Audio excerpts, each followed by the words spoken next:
নবী, যুদ্ধের ময়দানে চাবুক চালানোর সময় এক কাফেরকে মারতে যেয়ে আপনার লাঠির বাড়ি আমার পিঠের মধ্যে পড়েছে। আপনি যেহেতু এই কিসাসটা আদায় করতে চান, আপনার পিঠে আমি লাঠির বাড়ি মেরে এটারে শোধবোধ করে দিতে চাই।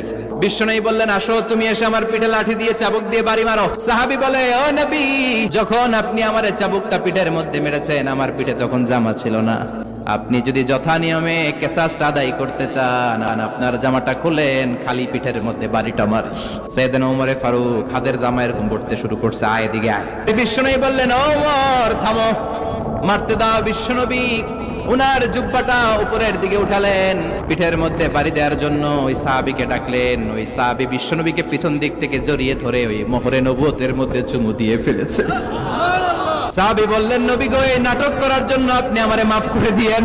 অনেক দিনের সাধনা, জল্পনা কল্পনা, আপনার মোহরে নবুয়তের মধ্যে আমার ঠোঁটটা লাগিয়ে আমার ঠোঁটটারে আমি জাহান্নাম থেকে